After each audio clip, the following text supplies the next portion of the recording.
Atos, capítulo 12. Por essa época, o rei Herodes começou a perseguir algumas pessoas da igreja. Ele mandou matar à espada Tiago, o irmão de João. Quando viu que isso agradou os judeus, mandou também prender Pedro.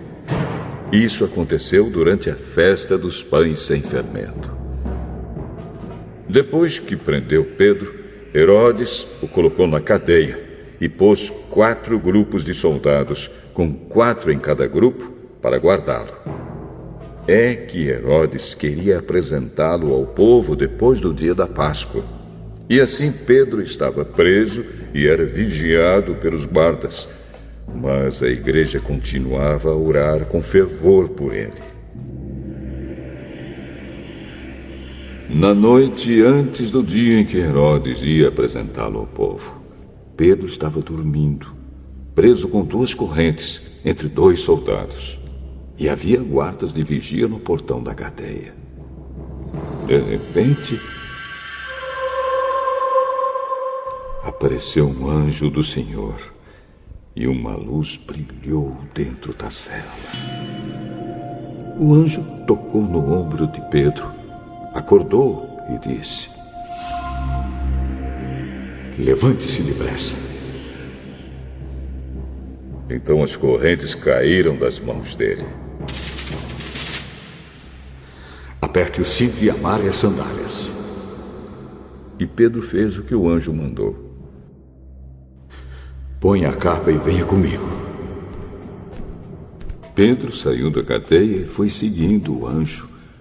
Porém, não sabia se de fato o anjo o estava libertando. Ele pensava que aquilo era uma visão. Eles passaram pelo primeiro e pelo segundo posto da guarda e chegaram ao portão de ferro que dava para a rua. O portão se abriu sozinho e eles saíram. Andaram por uma rua e, de repente, o anjo foi embora. Então Pedro compreendeu o que estava acontecendo e disse: "Agora sei que, de fato, o Senhor mandou o seu anjo e me livrou do poder de Herodes e de tudo que os judeus tinham a intenção de me fazer." Quando Pedro entendeu o que havia acontecido, foi para a casa de Maria, a mãe de João Marcos. Muitas pessoas estavam reunidas ali, orando. Ele bateu na porta da frente e a empregada, que se chamava Rod, foi ver quem era. Quando reconheceu a voz de Pedro, ficou tão contente que, em vez de abrir a porta, voltou correndo para contar que Pedro estava lá fora. Então eles disseram: "Você está maluca." Porém, ela insistiu que era verdade. Aí eles disseram: "É o anjo dele." Enquanto isso, Pedro continuava batendo. Finalmente, eles abriram a porta e, quando viram que era Pedro mesmo, ficaram muito assustados. Ele fez um sinal com a mão para que ficassem quietos e contou como o Senhor o tinha tirado da prisão. "Contem isso a Tiago e aos outros irmãos." Em seguida, saiu dali e foi para outro lugar.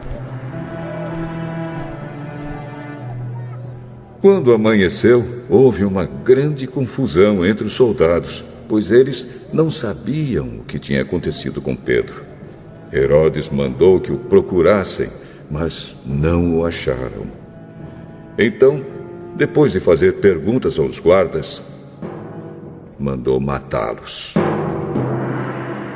Depois disso, Herodes saiu da região da Judéia e ficou algum tempo na cidade de Cesareia. O rei Herodes estava com muita raiva dos moradores das cidades de Tiro e de Sidom. Então eles formaram um grupo e foram falar com Herodes. Primeiro conseguiram o apoio de Blasto, que era um alto funcionário do palácio. Aí pediram ao rei Herodes que fizesse as pazes com eles, pois os alimentos que a região deles recebia vinham do país do rei. Herodes marcou um dia com eles e nesse dia vestiu a sua roupa de rei, sentou-se no trono e começou a fazer um discurso. E o povo gritava: É um Deus! E não um homem que está falando! No mesmo instante, um anjo do Senhor feriu Herodes, pois ele aceitou a honra que só Deus merece. E ele morreu, comido por vermes. Porém, a palavra de Deus era anunciada em toda parte e ia se espalhando. Barnabé e Saulo terminaram seu trabalho e voltaram de Jerusalém, trazendo João Marcos consigo.